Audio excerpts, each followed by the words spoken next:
ain't no fool. I seen her put a hammer on a humpback mule.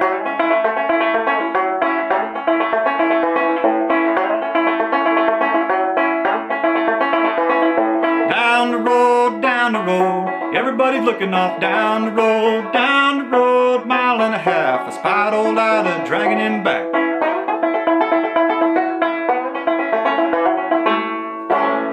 Woo! The other night I had a dream when everything was still. I thought I saw Susannah gala coming round the hill.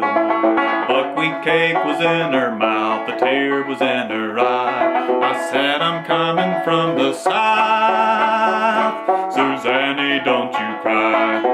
Ooh, Susannah, know you're as boss for me. If I ain't go to Alabama, banjo and me rodeo.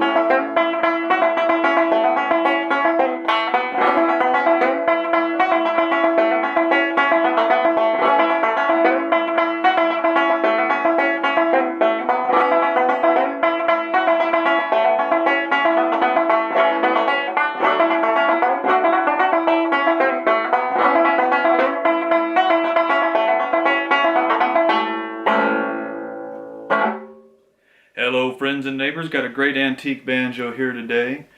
This one is a little bit interesting. It's sort of a rare instrument. It's branded as a George Washburn improved banjo. But the actual history of it is a little more shady than that, you might say. Truth be told, it was distributed by Lyon Healy out of Chicago. You won't find Lyon Healy's name anywhere on it. Here's sort of a detail, I'll try to show you, of the brand where it says George Washburn Improved. Looks like the model number is 525. That's this right here. And then the serial number, is what that looks like, is 8160. Improved George Washburn. You can see what looks like sort of a copy of Stewart, the Stewart type fastener piece there. A couple of hardwood wedges in there. So there's a couple of interesting points about this banjo I'll try to explain. So like I've already said, it's a George Washburn improved banjo distributed by Lyon Healy out of Chicago. But a lot of collectors I spoke to, well, I guess in truth really just 2 or 3 guys, they told me that they're convinced that it was actually made by Rettberg and Lange. Rettberg and Lange were in New York City, and they actually bought the old Buckbee factory in the 1880s or something. And then they sort of redid that and they moved around a few times.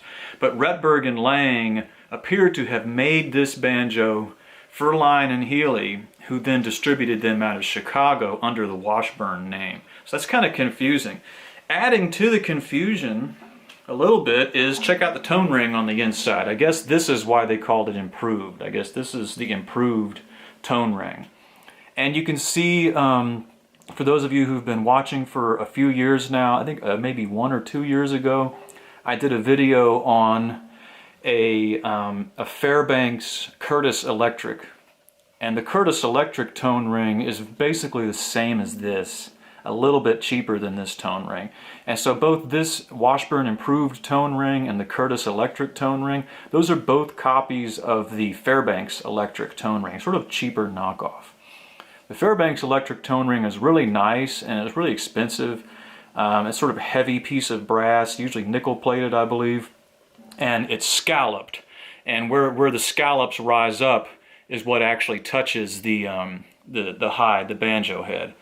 And so they tried to find cheaper ways to do that by just using rolled brass and wire and stuff. And so that's what you see here. But it is a sort of a higher end instrument. I mean, check out these nice hex bolts. I always point that out. Hex bolts are pretty much always found in a banjo that's at least attempting to be higher end. And the lower end cheap banjos almost always have the slotted, domed slotted screws. And hard to say, it looks like it's just a plain, it's probably just a plain maple rim. I can't quite tell what that is. It may be I think the whole thing is maple. Look at that. The neck appears to just be plain maple. And you can see it's not particularly high grade. I want to show you this too. You see this where the wood grain runs out, going up this side? That's called run out. When you see that in a banjo or a guitar neck or even a rifle stock or something, that lets you know that it's not a choice select piece of wood. It should look like this. This is a much nicer piece on this side. This is a two-piece neck. That's why it has different wood on one side and the other. But just something to look for when you guys are shopping around. When you see run out like that on any piece of furniture or instrument or a gun or something, that's just not as desirable as this, where you have the full grain in that side. But other than that, I mean, it's really, for what it is, it's a great banjo. The hardware is nice. It's sort of got this sort of throwback ball end hardware.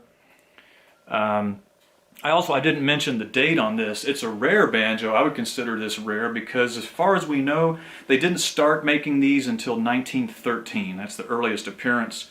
And we don't quite know. Some people say they stopped making them in 1915. Most of the information I saw said they stopped making them in 1917. But basically, like a lot of instrument models and companies even, when World War I, when the United States became involved in World War I, that ended a lot of the production for instruments. So 1917, they definitely had quit making these. The peg head is nice. I showed it before, but it's got that nice plain star.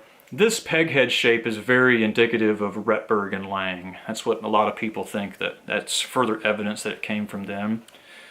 It's sort of typical early 1900s patent tuners on it. Very nice original antique tuners. And check it out, even the thumb peg on this one matches. That's the original thumb peg, I think. So that's unusual. Usually we have to mix-max them to make them work. And so like I said, yeah, 1913 to 1917. You've got an elite tailpiece on here. That's a good, desirable tailpiece, and it is appropriate for this period. And the wire armrest, I really like these. That's of course very historically correct, and that's my favorite type of armrest because you can hardly even tell that it's there, yet it does the job of keeping your arm off the head. The head in this case is a Fiberskyn head, which I don't normally recommend, but this is a Fiberskyn 2. So Fiberskyn 2 would be the only type of Fiberskyn I would recommend. The reason being, I've discussed this in other videos, but the Fiberskyn 2 has a much smoother sound table on it. The surface it's going to sound much better. If you go to regular Fiberskyn head, they just sound like Fiberskyn. They mostly just mute the banjo. I don't recommend regular Fiberskyn, but if you can find it where it says Fiberskyn 2, that's okay. I much prefer just the cheap frosted Remo heads. One more thing I must point out on this banjo is the excellent reproduction Gibbs banjo bridge. This is a copy of a bridge that was sold by Gibbs, I want to say in the 1890s. It appears that Gibbs copied it from a Stewart design which first appeared in 1885. But this particular bridge was made by Joel Hooks up in Vermont. And I do encourage you to look up Joel Hooks banjo bridges. His website is called banjothimble.com. He actually sells a number of really good late 1800s banjo products that you need and don't even know it. He is making the best bridges that you can find in the United States right now. So I highly recommend Joel Hooks banjo bridges. The fingerboard, it sort of has typical kind of these little square diamond position markers that we're used to seeing on Stewart's. That is an imitation ebony fingerboard, and you can see this instrument was played a lot. Look at all the finger wear there, and it looks like it was played by somebody who knew what they were doing, because there's all kinds of wear up and down. I like that. But as you can see, the instrument's perfectly playable. That might be a true ebony overlay on the peg head there.